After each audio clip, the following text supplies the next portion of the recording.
හතලිස් හයවන පරිච්ඡේදය ජාකොබ් මිසරය බලා යාම.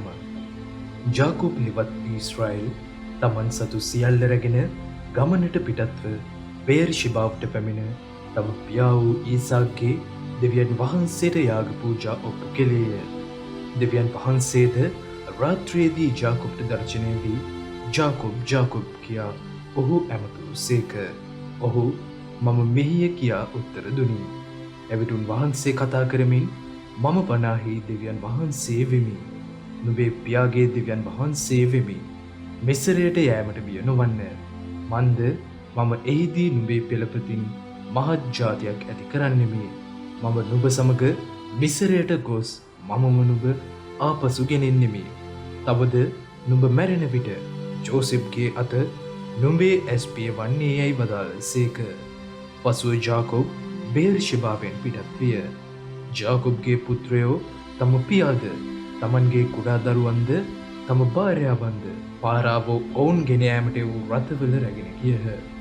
තවද තමන්ගේ ගව පට්ටිද කානාන් දේශයේදී තමන් උපයාගත් වස්තුවද රැගෙන ජාකොබ් සහ ඔහු කැටුව ඔහුගේ මුළු පෙළපත මිසරයට පැමිණියහ.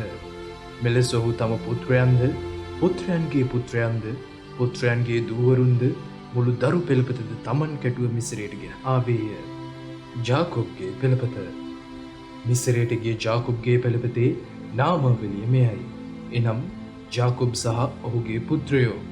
ජාකොබ්ගේ කුළුඳුලා වන රූබන්, රූබන්ගේ පුත්‍රයන් වන හනොක්, පල්ලු, හෙශ්රොන් සහ කර්මි. සිමියොන්ගේ පුත්‍රයන් වන ජෙමුවෙල්, ජාමීන්, ඔහද්, ජාකින්, ෂොහාර් සහ කානානීය ස්ත්‍රියකගේ පුත්‍ර ශාවුල්. ලෙවීගේ පුත්‍රයන් වන ගෙර්ෂොන්, කොහාත් සහ මෙරාරි. ජුදාගේ පුත්‍රයන් වන ඒර්, ඕනාන්, ශේලා, පෙරෙෂ් සහ ශෙරාය. එහෙත් ඒර් සහ ඕනාන් කානාන් දේශයේදී මළහ. පෙරෙෂ්ගේ පුත්‍රයන් වන හෙශ්රොන් සහ හාමුල්. ඉස්සාකර්ගේ පුත්‍රයන් වන තෝලා, හුවා, ජෝබ් සහ ශිම්රොන්. සාබුලොන්ගේ පුත්‍රයන් වන සෙරෙත්, ඒලොන් සහ ජාලේත්. මොහු සහ ජාකොබ්ගේ දුව වන දීනා ලෙයා මෙසපොතේමියාවේදී ජාකොබ්ට දාව ලැබූ දරුවෝය. ඔහුගේ දරුදැරියෝ සියල්ලෝ 33 දෙනෙකි. ගාද්ගේ පුත්‍රයන් වන ශපියොන්, හග්ගි, ශූනි, එශ්බොන්, ඒරි, අරොත් සහ අරේලිය. ආශෙර්ගේ පුත්‍රයන් වන ඉමනා, ඉශ්වා, ඉශ්වි, බෙරියා හා ඔවුන්ගේ සහෝදරී වන සෙරා. බෙරියාගේ පුත්‍රයන් වන හෙබෙර සහ මල්කියෙල්. මොහු ලාබන් තම දුවවන ලෙයාට සේවිකාව වශයෙන් දුන් ශිල්පාගේ පුත්‍රයෝය. ඇය ජාකොබ්ට දාව මොවුන් ලැබුවාය. මොවුන්ගේ ගණන 16 දෙනෙකි. ජාකොබ්ගේ භාර්යාව වූ රාකෙල්ගේ පුත්‍රයන් වන ජෝසෙෆ් සහ බෙන්ජමින්ය. තවද මිස්ර දේශයේදී ඕන් නම් පූජ්‍ය ස්ථානයේ පොතිපෙරා නම් පූජකයාගේ දුව වන ආසනෙත් ජෝසෙෆ්ට දාව මනස්සේ සහ එෆ්‍රායිම් ලැබුවාය. බෙන්ජමින්ගේ පුත්‍රයන් වන බෙලා, බෙකෙර්, අශ්බෙල්, ගේරා, නාමාන්, ඒහි, රොෂ්, මුප්පීම්, උප්පීම් සහ ආරධ්‍ය. මොහු ජාකොබ්ට දාව උපන් රාකෙල්ගේ පුත්‍රයෝය. ඒ සියල්ලෝ 14 දෙනෙකි. දාන් සහ ඔහුගේ පුත්‍රයා වන හුෂිම්ය. නප්තලිගේ පුත්‍රයන් වන ජාශීල්, ගුනී, ජේෂෙර් සහ ශිල්ලෙම්ය. මොහු නම් ලාබන් තම දුව වන රාකෙල්ට සේවිකාව වශයෙන් දුන් බිල්හාගේ පුත්‍රයෝය. ඇය ජාකොබ්ට දාව මොවුන් ලැබුවාය. ඒ සියල්ලෝ 7 දෙනෙකි. ජාකොබ්ගේ පුත්‍රයන්ගේ භාර්යාවන් හැර ඔහුට දාව උපන් ඔහු සමග මිස්රයට ගිය අයගේ මුළු ගණන 66 දෙනෙකි. මිස්රයේදී ජෝසෙෆ්ට දාව උපන් පුත්‍රයන්ගේ ගණන 2 දෙනෙකි. මිස්රයට පැමිණි ජාකොබ්ගේ පවුලට අයත් සියල්ලෝ 70 දෙනෙක් වූහ. ජෝසෙෆ් ඔවුන් පිළිගැනීම. තවද ජාකොබ් ජෝසෙෆ් ඉදිරියට පැමිණෙනු පිණිස තමාට පෙරටුව ඔහු වෙත ජුදා එවීය. ඔහු ගෝෂෙන් නම් පෙදෙසට පැමිණියාහ. එවිට ජෝසෙෆ් තම රථය සූදානම් කොට තම පියා වන ජාකොබ් හමුවීමට ගෝෂෙන් බලා ගියේය. තම පියා දුටුගෙන හිම ඔහු ඔහුගේ ගෙල බදාගෙන බොහෝ වේලාවක් ගෙල මත හැඳීය. එවිට ජාකොබ් ජෝසෙෆ්ට කතා කොට ඔබේ මුණ දැක ඔබ තවම ජීවත්ව සිටින බව දුටු හේයින් දැන් ඉතින් මා මලත් කම් නැතැයි කීවේය. ඉන්පසු ජෝසෙප් තම සහෝදරයන්ට හා තම පියාගේ ගෙවසියන්ට කතා කොට මම ගොස් පාරාවෝ ඉදිරියේ පෙනී සිට කානාන් දේශයේ සිටි මාගේ සහෝදරයන් හා පියාගේ පවුලේ සියල්ලන් මා වෙත පැමිණ ඇත. ඔවුහු එඬේරුය සත්ව ගොවිපළවල් පාලනය කරන අයය. ඔවුන් තමන්ගේ එළු බැටළු රැළද ගව රැළද තමන් සතු සියල්ලද ගෙනවිත් ඇත කියන්නෙමි. පාරාවෝ ඔබ කැඳවා ඔබේ රැකියාව කුමක්දැයි ඇසූ විට ඔබද ඔබේ දාසයන් වන අපේ පියවරුත් තමන් තරුණ වියේ පටන් අද දක්වා සත්ව ගොවිපළවල් රැක බලාගත්තෙමුයි කියන්න. මෙලෙස ඔබට ගෝෂෙන් පෙදෙසේ පදිංචි වීමට අවසර ලැබේ යැයි කීවේය. ඔහු මෙසේ කීවේ එඬේරුන් මිසර වාසීන්ට පිළිකුලක් වන බැවිනි. 47 වන පරිච්ඡේදය පාරාවෝ හමුවීම. එවිට ජෝසෙප් පාරාවෝ වෙත අවුත් ඔහුට කතා කොට මාගේ පියා හා සහෝදරයෝද ඔවුන්ගේ එළු බැටළු රැළ හා ගව රැළද ඔවුන් සතු සියල්ලද කානාන් දේශයෙන් නික්ම ආවාහ.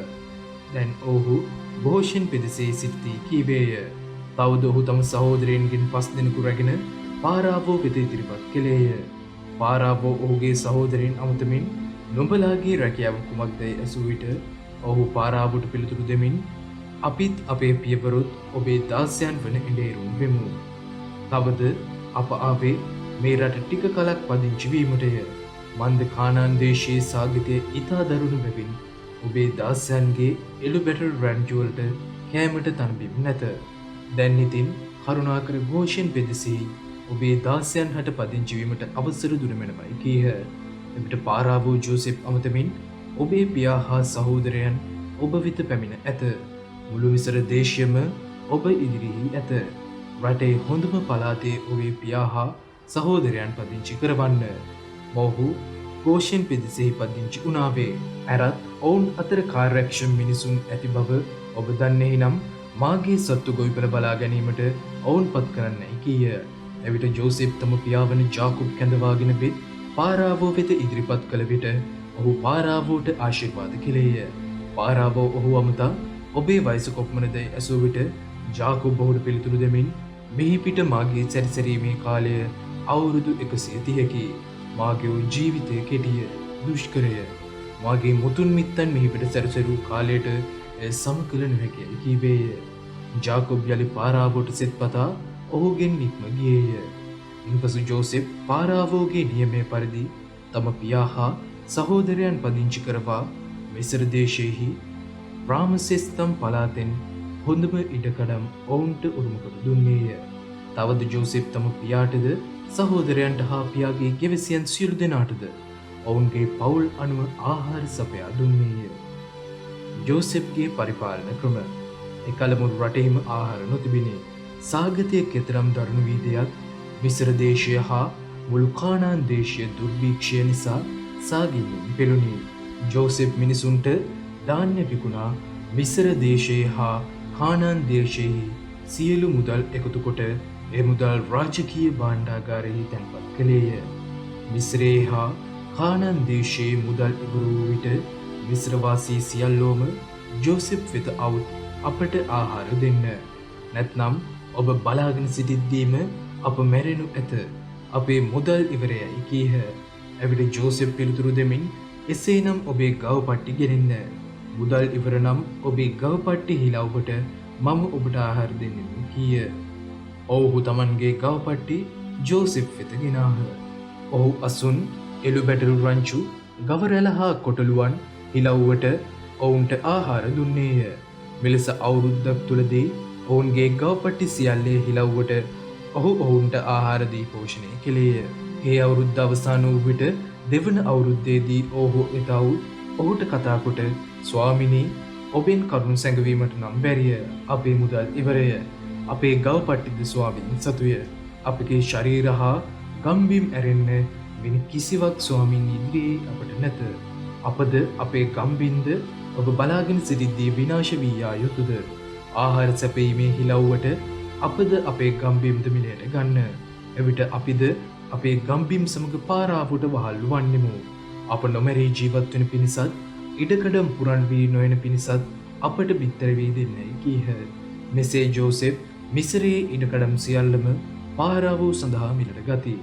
මන්ද සාගතය ඔවුන් කෙරෙහි දරුණු බැවින් සෑම මිස්ර වැසියෙකුම තම ඉඩකඩම් විකුණුවෙන් මුළු රටම පාරාවෝ සතු විය. තවද ජෝසෙප් මිසරේ එක සීමාවක පටන් අනික් සීමාව දක්වා ජනතාව වහල් ගොවියන් බවට පත් කෙළේය. පූජකයින්ගේ ඉඩකඩම් පමණක් ඔහු මිලට නොගත්තේය. මන්ද පූජකයෝ පාරාවෝගෙන් ආධාර මුදලක් ලබමින් පාරාවෝ ඔවුන්ට දුන් ඒ මුදලින් ජීවත් වූහ. එබැවින් තමන්ගේ ඉඩකඩම් විකිණීමට ඔවුන්ට සිදු නොවීය. එවිට ජෝසෙප් ජනයාට කතා කොට මෙන්න මම අද නුඹලාට නුඹලාගේ ඉඩකඩම්ද පාරාවෝ උදෙසා මිලට ගතිමි. කෙතේ වැපිරීම සඳහා මෙන්න නුඹලාට දාන්‍ය. තවද අස්වැන්න නෙළන කාලයේදී නුඹලා පයින් එක පංගුවක් පාරාවෝට දිය යුතුය. පංගු 4ක් කෙතේ වැපිරීම පිණිසත් නුඹලාගේද නුඹලාගේ ගිවිසියන්ගේ හා කුඩා දරුවන්ගේද ආහාර පිණිසත් නුඹලාට වන්නේ යැයි කීහ. ඔවුහු පිළිතුරු දෙමින් ඔබ අපේ ජීවිත ආරක්ෂා කළෙහිය. අප ස්වාමියා වන ඔබ හමුවෙහි අපට ප්‍රසාදය ලැබේවා. අපිද පාරාවෝගේ වහල්ලු වන්නෙමු කීහ. මෙසේ ජෝසෙප් මිසරයේ දීපල සම්බන්ධයෙන් අද දක්වා බලංගු වන රජයට පහින් පංගුව දීමේ පනත පැනවීය. පූජකයින්ගේ ඉඩකඩම් පමණක් පාරාවෝට අයිති නොවීය. ජාකොබ්ගේ අන්තිම කැමැත්ත.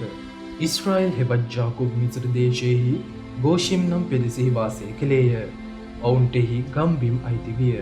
ඔහු සඵලව බොහෝ සෙයින් වැඩි වර්ධනය වූහ. තවද ජාකොබ් මිසර දේශයෙහි අවුරුදු 17ක් ජීවත් විය. මෙලෙස ඔහුගේ මුළු වයස අවුරුදු 147ක් විය. ඉස්රායෙල් නැසින කාලය ආසන්න වූ විට ඔහු තම පුත් ජෝසෙප් කැඳවා ඔහුට කතා කොට දැන් ඉතින් ඔබ මට ප්‍රසාදය දක්වන්නේහි නම් කරුණාකර මාගේ කලවය යට ඔබේ අත තබා මා වෙත පක්ෂපාතකම හා හොඳ හිත දක්වමින් මා මිසර දේශයේ භූමදාන නොකරන බවට පොරොන්දු වන්න. මාගේ පියවරුන් මෙන් මා මරණයට පත් වූ විට ඔබ මිසරයෙන් මාගෙන ගොස් ඔවුන්ගේ සොහොන් භූමියෙහි මා භූමදාන කරන්නේ කීහ. ඔබ කී පරිදි මම ඉටු කරමි ජෝසෙප් පිළිතුරු දුනි. තවද ජාකොබ් කතා කොට එය ගැන මට දිවුරන්නයි ඉල්ලුවෙන් ජෝසෙප්ද ඔහුගේ ඉදිරියෙහි දිවුලේය. එවිට ඊශ්‍රායෙල් යහනේ ඇන්ද මත ඇලවිය. 48 වන පරිච්ඡේදය. ජාකොබ් ජෝසෙප්ගේ පුතුන් දෙදෙනාට ආශිර්වාද කිරීම. කලක් ගිය පසු ඔබේ පියා ලෙඩින් සිටියයි ජෝසෙප්ට දන්වන ලදුව ඔහු තම පුතුන් දෙදෙන වන මනස්සේ සහ එප්‍රයිම් තමා කැටුවගෙන ගියේය. එවිට ඔබේ පුත්‍රයා වන ජෝසෙප් ඔබ වෙත එන්නේ යයි ජාකොබ්ට දන්වන ලදින් ඔහු ශක්තිය යලි උපදවාගෙන ඇඳෙහි වාඩි විය. ජාකොබ් ජෝසෙප් පමුතමින් සියලු බලති දෙවියන් වහන්සේ කානාන් දේශයේ ලූස් නම් ස්ථානයේදී මට දර්ශනය වී මට ආශිර්වාද කළසේක. තවදුන් වහන්සේ මට කතා කරමින් බලන්න මම නුඹ සඵලවත් කොට නුඹ වැඩි වර්ධනය කරන්නෙමි. නුඹේ පෙළපතින් මම විශාල සෙනඟක් ඇති කරන්නෙමි. ඇරත් මම මේ දේශය නුඹෙන් පසු පැවතෙන නුඹේ පරම්පරාවට සදහටම උරුම කොට දෙමීම දාලසේක. තවද මා නුඹ වෙත මිසරයට එන්නට පෙර නුඹට දාව මිසර දේශයේදී බිහිවුණු නුඹේ පුත්තු දෙදෙන මාගේ වන්නෝය. රූබන් සහ සිමියොන් මෙන්ම එප්‍රයිම් සහ මනස්සේ මාගේ වන්නෝය. එහෙත් ඔවුන්ට පසු නුඹට දාව උපදින දරුවෝ නුඹේ වන්නෝය. ඔහු උරුමය ලැබුණු සඳහා ඔවුන්ගේ සහෝදරයන්ගේ නාමයෙන් හඳුන්වනු ලබන්නෝය. මා මෙසේ කරන්නේ මෙසොපොතේමියාවේ සිට මායන විට එප්‍රාත් නම් ස්ථානයට මදක් දුර තිබියදී කානාන් දේශයේ අතරමඟදී නුඹේ මව රාකෙල් මා දුකට පත් කරමින් මල නිසාය. මමද එප්‍රයිම් හෙපත් බෙත්ලෙහෙමට යන මාර්ගයේ ඈ භූමදාන කළමියයි කීවේය. ඊශ්‍රායෙල් ජෝසෙප්ගේ පුත්‍රයන් දුටු විට මොහු කාගේද යසීය. ජෝසෙප් එවිට තම පියාට උත්තර දෙමින් මොහු දෙවියන් වහන්සේ මෙහිදී මට දුන් මාගේ පුත්‍රයයි කීය. එවිට ඔහු කරුණාකර මා ළඟට මොවුන් ගෙනෙන්න මම මොවුන්ට ආශිර්වාද කරමින් කීවේය. වයස නිසා ඊශ්‍රායෙල්ගේ පෙනීම දුර්වල වී තිබුණෙන් ඔහුට පෙනුනේ නැත. ජෝසෙප්ද ඔවුන් ඔහු වෙත ගෙනා විට ඔහු ඔවුන් සිප වැළඳ ගත්තේය. ඊශ්‍රායෙල් ජෝසෙප්ට කතා කොට නුඹේ මුහුණ බැලීමට ලැබේ යයි මා නම් සිතුවේ නැත. එහෙත් පුදුමයකි. දෙවියන් වහන්සේ නුඹේ පෙළපතද මට පෙන්වා වදාළසේකැයි කීය. පසුව ජෝසෙප් තම පුතුන් පියාගේ තුරුල්ලෙන් ඉවතරගෙන මොනින් තලා වී වැන්දේය. ජෝසෙප් ඔවුන් දෙදෙන රැගෙන එප්‍රායිම් ජාකොබ්ගේ වම් පැත්තට සිටින පරිදි ඔහු තම දකුණු අතින්ද මනස්සේ ජාකොබ්ගේ දකුණු පැත්තට සිටින පරිදි ඔහු තම වම අතින්ද අල්ලාගෙන ජාකොබ්ට ලන් විය. එවිට ජාකොබ් සිය දකුණු අත දිගු කොට ඒ බාලයා වන එප්‍රායිම්ගේ හිස මතද සිය වම අත වැඩිමලා වන මනස්සේගේ හිස මතද තම අත් මාරු කොට තැබීය. මෙලෙස ඔහු අත් තබා ඔහු ජෝසෙෆ්ට මෙසේ ආශිර්වාද කළේය. මාගේ පියවරුන් වන ආබ්‍රහම් සහ ඊසාක් යම් දෙවි කෙනෙකුන් අභිමුව විසුවෝද ඒ දෙවියන් වහන්සේ අද දක්වා මා මුළු ජීවිතය තුළ මා එඬේරාණන් වන ඒ දෙවියන් වහන්සේ සියලු නපුරින් මා මුදාලු ඒ දූතවරයාණෝ මේ දරුවන්ට ආශිර්වාද කරන සේක්වා. මාගේ නමද මා පියවරුන් වූ ආබ්‍රහම්ගේ හා ඊසාක්ගේ නමද ඔවුන් සමග නොමැකී පවතිවා. ඔහු මිහිමත සඵල විපුල මහ ජනතාවක් වෙත්වා. සිය පියා ඔහුගේ දකුණත එප්‍රායිම්ගේ හිස මත තැබූ බව ජෝසෙෆ් දුටු විට ඔහු කලබල වී එය එප්‍රායිම්ගේ හිසින් ඉවතටගෙන මනස්සේගේ හිස මතට ගෙන එන්න තම පියාගේ අත අල්ලාගෙන පියාට කතා කොට පියාණෙනි මෙසේ නොවේ කුළුඳුලා මොහුය ඔබේ දකුණත මොහුගේ හිස මත තබන්නයි කීවේය. එහෙත් ඔහුගේ පියා ඒ ප්‍රතික්ෂේප කරමින් මම එය දනිමි මා පුත මම එය දනිමි. ඔහුද ජනතාවක් වන්නේය. ඔහුද බලවතෙක් වන්නේය. එහෙත් සැබවින්ම ඔහුගේ බාල සහෝදරයා ඔහුට වඩා බලවත් වන්නේය. ඔහුගේ පෙළපත විශාල සෙනඟක් වන්නේය කීය. එදින ඔහු ඔවුන්ට ආශිර්වාද කරමින් ඊශ්‍රායල් ජනතාව අතර ආසිරි පැතුමක් දෙන විට ඔබේ නමින් මෙසේ කියමින් දෙවියන් වහන්සේ ඔබ එප්‍රායිම් සහ මනස්සේ සමාන කරන සේක්වා කියනු ඇතැයි කීය. මෙලෙස ඔහු එප්‍රායිම් මනස්සේට පෙරටුව තැබීය. ඉන්පසු ඊශ්‍රායල් ජෝසෙෆ් පමතමින් බලන්න මාගේ අවසානය ළඟය. එහෙත් දෙවියන් වහන්සේ ඔබ සමග වැඩ සිට ඔබ නැවත ඔබේ පියවරුන්ගේ දේශයට ගෙනෙන සේක. තවද ඔබේ සහෝදරයන්ට මා දුන්නාට වැඩියෙන් මාගේ කඩුවෙන් සහ දුන්නෙන් මා අමෝරිවරුන්ගෙන් රැගත් ශෙකෙම් පෙදෙස මම ඔබට දෙන්නෙමි කීවේය. 49 වන පරිච්ඡේදය. ජාකොබ් තම පුතුන් ගැන දිනස් කීම. ජාකොබ් තම පුතුන්ට කතා කොට මෙසේ කීවේය. මතු දවස නුඹලාට පැමිණෙන්නට යන දේ ගැන මා නුඹලාට ප්‍රකාශ කරන පිණිස එකට රැස්වන්න. ජාකොබ්ගේ පුතුනි එක් රැස්වන්න සවන් දෙන්න. ඔබ පිය ඊශ්‍රායල් හට කන් දෙන්න. රූබන් ඔබ මාගේ කුළුඳුලාය. ඔබ මාගේ බල විකුමය. මාගේ පුරුෂ ශක්තියේ නාඹුල් ඵලය ඔබය. ඔබ උදාරත්වයෙන් අගතැන්පත් වේ. බල මහිමෙන් මුදුන් මල් කඩ වේ. එහෙත් ඔබ මැඩලිය නොහැකි ගම් වතුරකේ. ඔබට ප්‍රමුඛත්වය නොලැබෙන්නේය. මන්ද ඔබ පියාගේ යහනට නැග මා දුක්ගන්වා එය කෙලසූ මැවිනි. සිමියොන් සහ ලෙවී සොහොයුරෝය. මැරවරකම් කරනු වස් ඔහු අවි අතට ගත්හ. එම්බා මා අධ්‍යාත්මය ඔබ ඔවුන්ගේ කුමන්ත්‍රණ වලට නොවැදේවා. එම්බා මාගේ කීර්ති නාමය ඔවුන්ගේ සමාගම් වලට එකතු නොවේවා. එමන්ද ඔහු කිපී මිනිසුන් මැරුවහ. ඍතුමතේ ගොනුන්ගේ සතරගාතය සිඳ දැමූහ. ඔවුන්ගේ කෝපයට සාපය වේවා. මන්ද එය දරුණුය කුරිරුය. ජාකොබ්ගේ දේශය තුල මම ඔවුන් වෙන් කරලමි. ඊශ්‍රායල් ජනතාව අතර ඔවුන් විසුරුවා හරිමි. ජුදා ඔබේ සොහොයුරෝ ඔබ පසසති. ඔබ අත සතුරන් ගෙල මත ඇත. ඔබ පියාගේ දරුවෝ ඔබ අභිමුව වැඳ වැටති. ජුදා සිය පොව්වකි. මපුත ඔහු ගුදුරුකා යලි ගුහාව බලා එයි. ඔහු සිය රදිකුමෙන්ද සිහ දෙනෙකුමෙන්ද වක ගැසී වැතිර සිටී. ඔහු නැගිටුවන්නේ කවරෙක්ද? රාජ්‍ය ජයකොන්තේ හිමි තැනැත්තා එනතෙක් ජුදා කෙරෙන් ඒ පහ නොවේ. රාජ්‍ය යෂ්ටිය ඔහු පා අතරින් පහ නොවේ. ජනතාවෝ ඔහුට කීකරු වෙති. මිදිවැලේ ඔහු තම කොටලු නාම්පා දිගේලි කරයි. හොඳම මිදිවැලේ කොටලු පැටියා දිගේලි කරයි. ඔහු තම ඇඳුම් මිදි පැනින්ද තම සලුව මිදියුසින්ද සෝදයි. ඔහු නෙත් මිදි රසින් රතුය. ඔහු දත් කිරෙන් සුදුය. සාබුලොන් වසන්නේ මූදු ගොඩය. ඔහුගේ වෙරළ නැව්වලට වරායකි. සීදොන් දක්වා දේශ සීමා දික්වේ. ඉස්සාකර් සවි බලති කොටලුවකි. ඔහු සෑදල මැද දිගාවේ ලගී. විශ්‍රාමයේ කදිබ බව ඔහු දිටි. රටද සුන්දර බව දිටි. එබැවින් ඔහු බඩු පොදියට කරදුන්නෙන් බර වැඩවලට වහලෙක් වීය.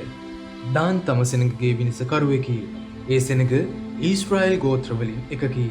දාන් මගලගෙන සර්පයෙක් වේවා. ඔහු අසුගේ කුරේ දෂ්ට කරයි. අසරුවාද පස්සට වැටෙයි. අහෝ සමිඳුනි, ඔබ ගැලවීම මම බලා සිටිමි. ගාතික සොරු සතුරු මුලක් පහර දේවි. පහරට පහරදී ඔහු උන්ලු වඳීවි. ආශේක්ට රට අගනා ආහාර නිපුදුවයි. ඔහු රජෙකුට නිසි රසමසූලු සපයයි. නප්තලී නිදැල්ලේ දුවන මුවදෙනකි. සුමිහිරි බස් තෙපලයි. ජෝසෙප් පළදරන වැලකි. උල්පතක් ළඟ පළදරන වැලකි. එහි රිකිලි බිත්තියට උඩින් විහිදේ. දුනුආයෝ ඔහු කුපිත කළහ. ඔහුට විද පහර දුන්හ. ඔවුන්ගේ දුනු දරුණු ලෙස කැඩිනි. ඔවුන්ගේ බාහු මාංශ පේශීද ඉරී ගියේය. එසේ කරන ලදුවේ ජාකොබ්ගේ සියලු බලති දෙවිඳුන්ගේ බෙලෙනි. ඊශ්‍රායල්ගේ පර්වතය වන එඬේරාණන් විසිනි. ඔබට ආධාර කළ ඔබ පියාගේ දෙවිඳුන් විසිනි. ඔබට ආසිරි දෙන සියලු බලති දෙවිඳුන් විසිනි.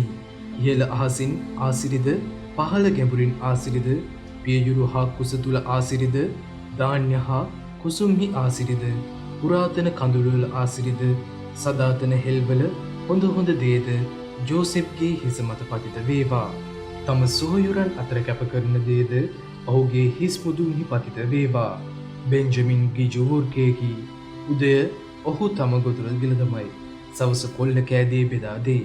ඊශ්‍රායෙල්හි ගෝත්‍ර 12 මෝහු සියල්ලෝය. ඔවුන්ගේ පියා ඔවුන්ට ආශිර්වාද කරමින් ඔවුන් අමතා කීවේ එලෙසය. එකිනෙකාට නිසි ආසිරි දෙමින් ඔහු ඔවුන්ට ආශිර්වාද කෙළේය. ජාකොබ්ගේ මරණය. ඉන්පසු ජාකොබ් ඔවුන්ට අනකරමින් කතා කොට මම මාගේ සෙනඟට එකතු වෙන්න යමි. හිත්තිය ජාතික ඒප්‍රෝන්ගේ ඉඩමෙහි ඇති ගුවාවෙහි, එනම් කානාන් දේශයේ මම්රේ ඉදිරිපිට මක්පේලාගේ ඉඩමෙහි තිබෙන ආබ්‍රහම් සොහොන් බිමක් වශයෙන් ඉඩමක් සමග එප්‍රෝන්ගේ මිලටගත් ඔහුට අයිති ගුහාවෙහි මාගේ පියවරුන් ළඟ මා භූමදාන කරන්න. ආබ්‍රහම් සහ ඔහුගේ බිරිඳ වන සාරා භූමදාන කරන ලද්දේ එහිය. ඉසාක් සහ ඔහුගේ බිරිඳ වන රෙබෙකා භූමදාන කරන ලද්දේද එහිය. මා ලෙයා භූමදාන කළේ එහිය. ඉඩම සහ එහි ඇති ගුහාව හෙද්ගේ සෙනඟකින් මිලයට ගන්නා ලදී කීවේය. මෙසේ ජාකොබ් තම පුතුන්ට උපදෙස් දී නිමි කළ කලෙහි ඔහු තම පාද යහනටගෙන අවසන් හුස්ම හෙලා තම සෙනඟට එක්විය. 50 වන පරිච්ඡේදය. ජාකොබ්ගේ භූමදානය. එවිට ජෝසෙප් තම පියාගේ මුහුණ බදාගෙන හඬමින් ඔහු සිඹින්නට විය. පසුව ඔහු තම සේවක වෙද්දුරන්ට තම පියාගේ මළමිනිය නොදිරෙන පිණිස බෙහෙත් ගැල්වීමට අණ කෙළේය. වෙදදුරෝ එය ඉටු කළහ. ඒ සඳහා දින 40ක් ගත විය. මිනියකට බෙහෙත් කැවීමට ගතවන කාලය දින 40කි. මිස්ර වාසීහු දින 70ක් අවමංගල්‍ය වත් පිළිවෙත් පැවැත්වූහ.